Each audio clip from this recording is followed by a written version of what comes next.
Bienvenidos a nuestra historia de terror histórico, que prepara el escenario en el siglo XVI, más conocido como el Siglo de Oro español. Viaja en el tiempo a un lugar lleno de folclore, Castilla-La Mancha, una región con una buena cantidad de leyendas espeluznantes. Nuestra historia gira en torno a una familia, los hermanos Ávila-Guión, el valiente Alfonso, el bondadoso Gil y María, la belleza del trío. Puede que los Ávilas no fueran grandes de España, pero su humanidad y unidad los convirtieron en una fuerza a tener en cuenta. Desafortunadamente, su tranquilidad estuvo a punto de ser perturbada por un hombre con engaño en el corazón y, ojo para María, un tal señor Arrutia. Las intenciones del señor Arrutia para María nunca fueron puras y ella, intuitiva y perspicaz, vio mucho. La traición, pesada como una carga, cayó sobre su corazón y pronto una sombra melancólica envolvió su espíritu. María, consumida por el dolor, descendiendo a las profundidades de la desesperación, lenguaje en su implacable tristeza durante más de 2 años. Sus hermanos, al ver su difícil situación, entretejidos de preocupación e impotencia, decidieron recuperar su alegría y espíritu. ¿Su respuesta? Confinándola a una convención. María, al principio, encontró consuelo en la tranquilidad de la convención. Se puso en una rutina predecible, y pasó sus días participando en una vida tranquila y monástica. Su camino se encontró con las monjas, quienes toman su oración como un poderoso antídoto contra las dificultades.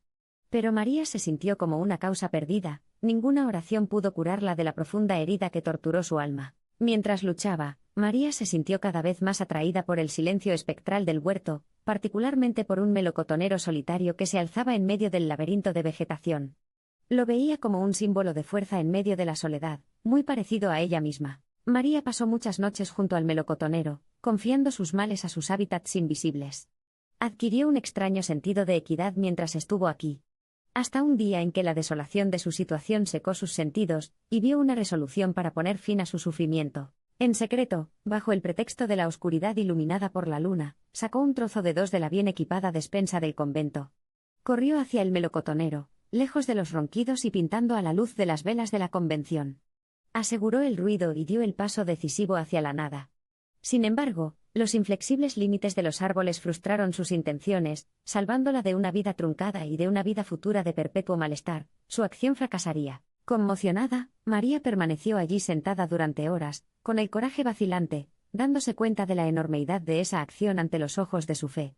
El melocotonero, testigo silencioso de su fallido suicidio, la consoló con sus sensibles hojas susurrantes. A partir de esa noche, María encontró una respuesta inusual en las minucias del melocotonero, sus ramas caídas y la sombra que le ofrecía. Explicarle a sus hermanos las luchas que enmascaró bajo su valiente rostro fue una tarea demasiado desalentadora.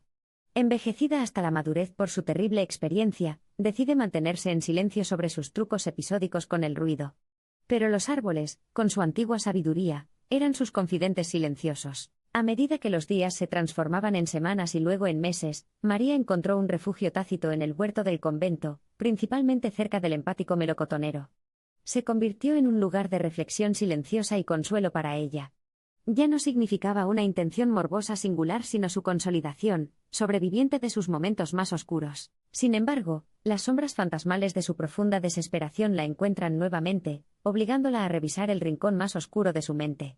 Inquieta noche tras noche, vislumbraba una figura etérea y sombría, que se movía completamente en la oscuridad.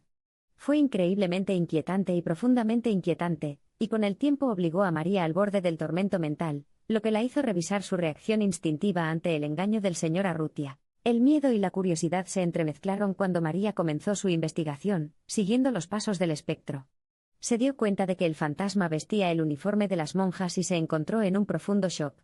¿Qué es un espíritu devuelto del más allá, un alma de pozo torturada?, se preguntó. Una fascinación morbosa la repasa a medida que pasaban los días, y sus paseos solitarios se convirtieron en investigaciones implacables, llevándola a un descubrimiento desafortunado.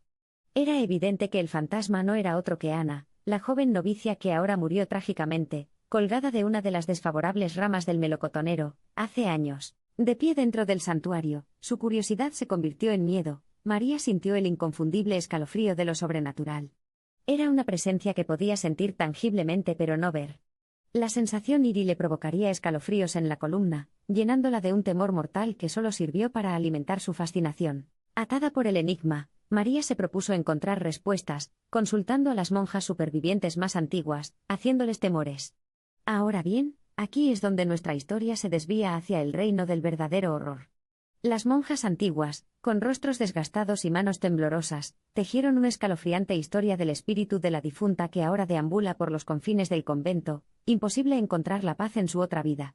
Afirmaron que la aparición del difunto ahora tenía un extraño parecido con cualquier alma incómoda al borde del desastre o la perdición dentro de los muros del convento. El corazón de María corrió mientras conectaba los puntos. El espíritu de los atormentados que alguna vez residieron dentro de los mismos muros de su santuario había encontrado refugio en el melocotonero.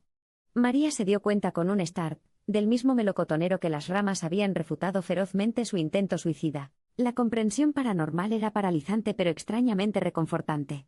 María llegó a comprender que el fantasma de Ana presentaba su malestar porque estaba reparando transgresiones del pasado, y viviendo una existencia tortuosa indirecta a través de María.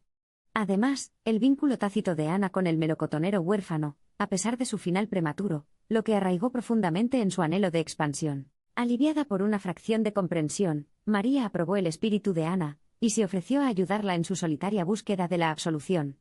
Demostrando su voluntad, María oró servilmente, orquestando incansablemente cánticos que esperaba pacificaran el alma del muerto ahora, provocando la emancipación definitiva de su existencia espectral. Pero el espíritu inquieto era morbosamente melancólico, y su aflicción espectral la dejaba inmune a los ataques de María por la redención.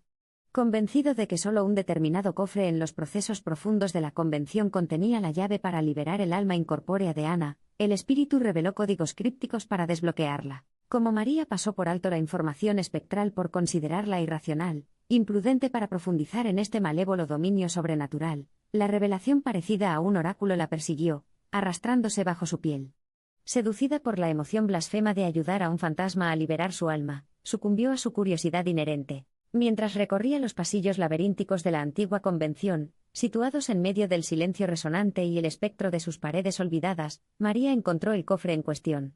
Tomando un aliento profundo y estimulante, reunió su coraje y lo abrió. Desentrañó su contenido, objetos anticuados envueltos en una capa borrosa de polvo, incluido un crucifijo y una rosa solitaria. Rebuscando entre el cofre de las reliquias, María encontró un manuscrito ganador que detalla la vida y muerte de la hermana Ana, confirmando sus recelos espectrales.